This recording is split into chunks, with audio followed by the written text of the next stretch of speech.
मुळाचे अवयव बघितले. कोणकोणते? जमिनीतलं मूळ, त्याच्यावर खोड, त्याच्यानंतर येतं ते पान, त्याच्यानंतर येतं ते फूल आणि त्याच्यानंतर येतं ते फळ. कशाला येतं?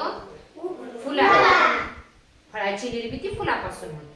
आता आपण त्याच्यामध्ये कमी पाकळ्या, काही आकार, रंग, रूप, गंध, याच सगळे फुलं सारखे असतात का? नाही. सगळ्याचा आकार वेगळा, आणखी वास वेगळा,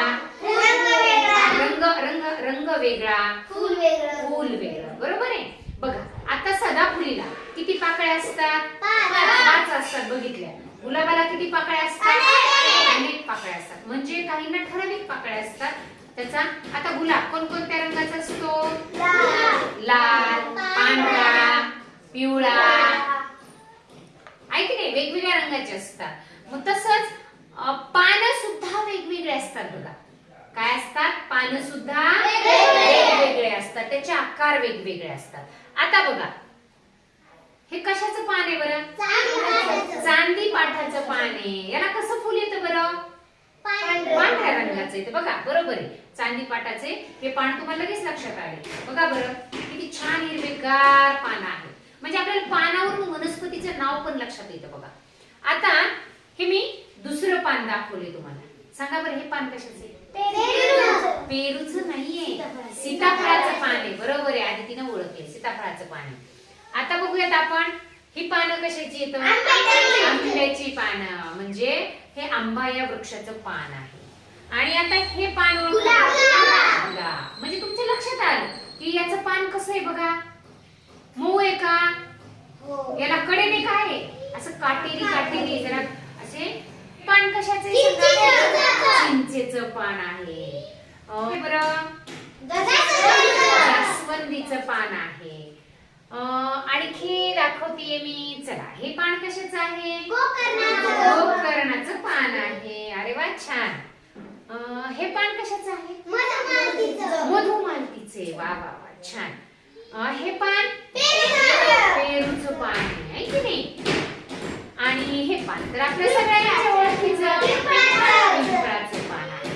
बघा सगळी पानं पाहिले आपण. आंब्याचं पाहिलं, आणखी गुलाबाचं पाहिलं, जास्वंद पाहिलं, सांगा चिंच पाहिली, चांदीपाट पाहिला, मधुमालती पाहिली, गोकर्ण पाहिलं, चिंच पण पाहिलं. ही सगळी पानं सारखी आहेत का रे? सगळ्या पानांचं काय काय वेगवेगळं दिसतं तुम्हाला? आकार वेगळा आहे, रंग तर हिरवाच आहे सगळ्यांचा, रचना वेगवेगळी, त्याची रचना वेगळी.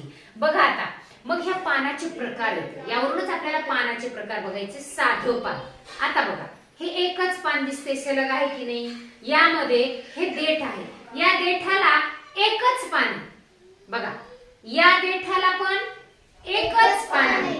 या देठाला सुद्धा एकच पान. वेगवेगळे पान दिसतात का याला? नाही. म्हणून याला काय म्हणायचं आपण? साधं पान. पानाच्या प्रकारामध्ये हे आहे साधं पान. कशामुळे साधं पान म्हणायचं? याच्या देठावर काय आहे? एकच पान आहे. बघा वेगवेगळे पान दिसतात का? नाही. हा देठ आहे. या देठाला एकच पान आहे. बघा हे देठाला एकच पान.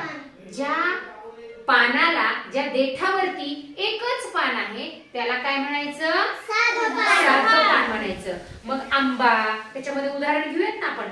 आंबा हे बघा, हे आणखी हे बघा जास्वंद, पुन्हा आणखी पिंपळ, वडाचं पान सुद्धा आहे.